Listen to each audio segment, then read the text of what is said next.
I am here to talk about the work that we think we're doing to improve the food system. And I hope to show you that the work that we are doing is maybe not as helpful as we think it might be, and it might even be doing some harm. Quick survey, how many of you feel concerned about the food system? Pretty much everybody. And how many of you feel like you engage in an activity called voting with your dollars or voting with your fork? Lots of you. And how many of you do that voting for organic? Still quite a few of you. So how did we get to this point where we consider dollars as votes? Is that the most effective way that we can operate? And is there anything else we can do that might be more effective? To start to answer those questions, I will introduce myself as a typical middle-aged foodie. I buy organic a lot, and I volunteer on the board of my local farmers market. 25 years ago, when I was a college student, I was very serious about changing the world. And this was my Bible, The Green Consumer. I took it to heart.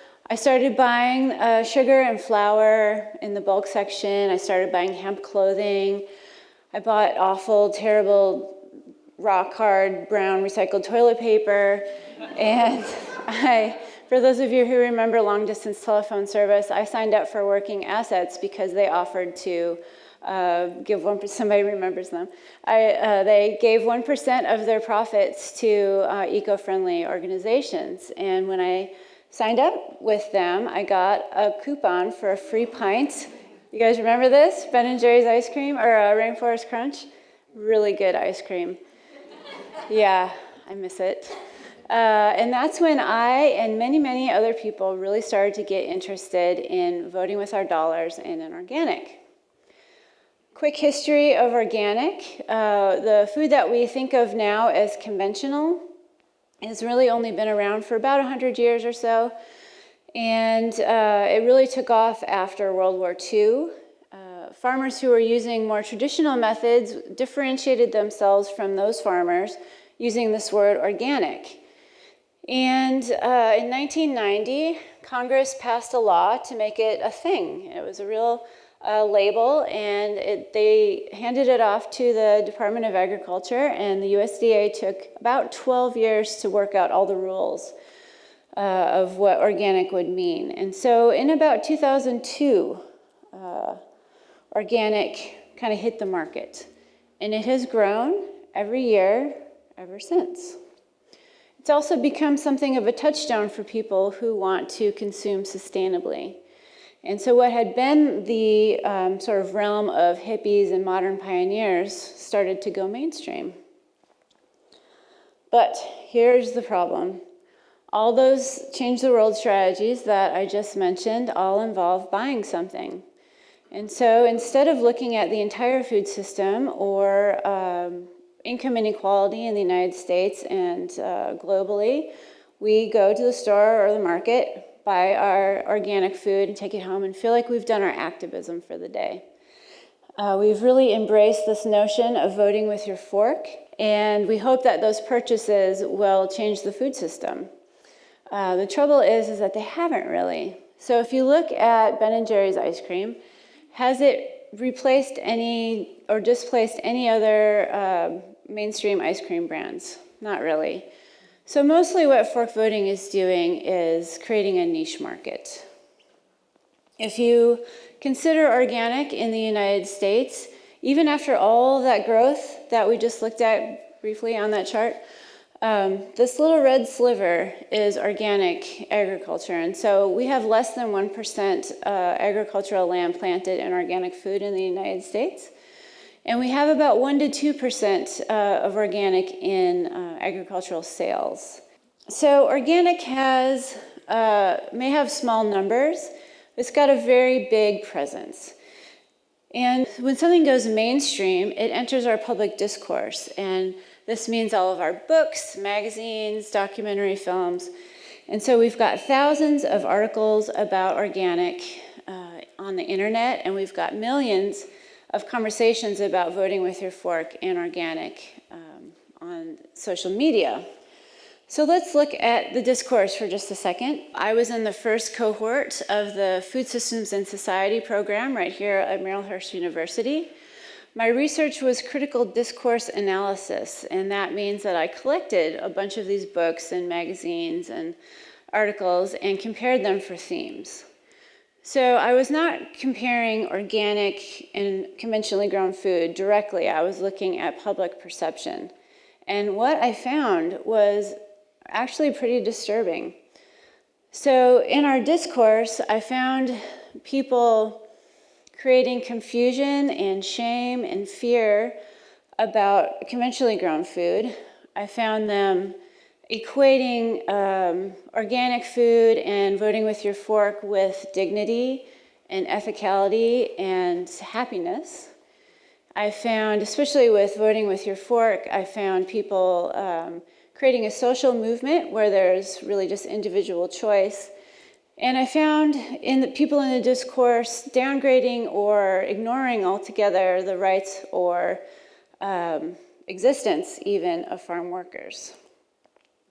Now, I find large-scale cultural dilution generally distressing, but specifically I find these things harmful to two specific groups of people: the farm workers and the food insecure. And food insecure is just a fancy government-y word for hungry. I collected dozens of quotations to support these things I just said, and I'm just going to share one with you tonight, and it is this one. So in the wake of the burgeoning farm-to-table movement, we find gorgeous green-topped and very pointy carrots abounding on restaurant menus and in farmers markets across the country. Not only do we know the names of the carrots, but we know the names of the farmers who grow them. So apparently only organic carrots are pointy, but the message of the slide that I want to focus on is this we, whoever this we is, we care about the names of the farmers, but not of the farm workers, who happen to be the people who probably harvested those very pointy carrots and pretty much everything else that we fork vote for. There are about 1 million of them in the United States, and most of them are actually not migrants. Most of them work where they live. But aren't organic farmers more ethical by definition than conventional farmers? People who study the food system have found and shown that organic farms offer pretty much the same conditions as conventional farms. The usual argument is that workers on organic farms are exposed to fewer chemical pesticides and herbicides, and that can be true, but it depends on the crop. So if they're using organic methods, they might have to use more of it because it's less potent than the conventional method. Or if they're not using a chemical herbicide, what replaces that is laborious hand weeding. And then beyond the issues of chemicals, we still have very serious issues with wage theft, sexual harassment and assault, inadequate housing, healthcare, and education for children, threats of deportation, and even in some cases quasi-slavery conditions. The other group that I find harmed by our discourse is low-income eaters. So when we bifurcate the food system into good and bad factions, we are creating fear and shame for people who can afford only one kind of food. If people are from non-European backgrounds, it can be difficult or impossible to find culturally appropriate food, such as bok choy, teff, pennywort, or poblano chili peppers. When people conflate doing good with buying good via their fork voting, they disenfranchise a whole bunch of people because if you don't have $1, you don't have a vote. So here's a quick illustration. I live in a very remote county of Eastern Oregon, and we have, these are some of my neighbors, the elk. We have 7,000 people. We have one Safeway, 3 independently owned grocery stores, and 1 teeny tiny natural food store. So a friend of mine heard about my research, and she came to me to tell me a story about how she goes grocery shopping. She is on a lower fixed income, and so she goes to the Safeway, where the food is the cheapest, and then she goes straight to the produce section. The reason she does that is if you've ever lived in a small town, you know that you cannot go to the grocery store and not see someone you know. It is not possible. It doesn't matter what time of day it is. And so she goes to the produce section, looks to see if there's anyone she knows there. If there is, she waves and keeps going. And she circles back until there's no one there that she knows, so she can go buy the conventionally grown produce.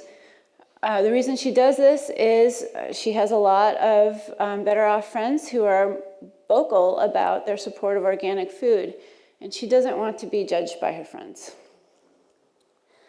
So, all of this can be kind of depressing, so I apologize. But now we're going to talk about what we can be doing in addition to or instead of fork voting, so everyone will feel happy again. The main thing is redirecting some of these funds. So instead of filtering our support of farm workers and farmers through our purchases, we can send that money directly to organizations that are supporting farm workers, and there are dozens of them. These are just a few, and they need you. They need your financial support, and they also need your time and talents as volunteers. Now, if there are any farmers in the audience, I'm sure that you wish that you had a rotten organic tomato to throw at me right now. So let me add an important piece of this puzzle, which is that most farmers are not making much money either. The National Farmers Union estimates that a farmer realizes about 16% of the value of a food crop, a food item. Farm workers are not even part of their equation. So does anyone want to venture a guess of where the profits are going? More than 80% of the value of a food product is realized by the manufacturing, distribution, and retail sectors of the food system. So this is where change needs to occur. Those sectors must cede some of that money back to farmers that keep them in business so that the farmers can support their farm workers without going out of business themselves. You may have heard of a group called the Coalition of Immokalee Workers. They are a bunch of farm workers in Florida who didn't wait for the rest of us to notice that they weren't working under very good conditions, and they fought for better ones. And their campaign for fair food has resulted in agreements with some of our biggest food companies, including Burger King and Subway and Sodexo, for an extra penny per pound of tomatoes picked and to uphold the human rights mandates that I mentioned earlier. So just 1 penny per pound.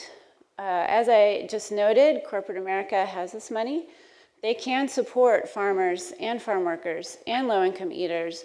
They just need to be convinced to part with some of that profit. Donating excess processed food to food banks as a tax write-off, which is their current modus, is not sustainable, nor, all things considered, is it moral. So this is, again, where we can come in. We can pressure corporations to do better, directly or via our state and federal legislatures. We can also support antitrust laws and alternatives to mercenary capitalism, such as nonprofits and benefit corporations, which have a mandated triple bottom line of planet, profit, and people.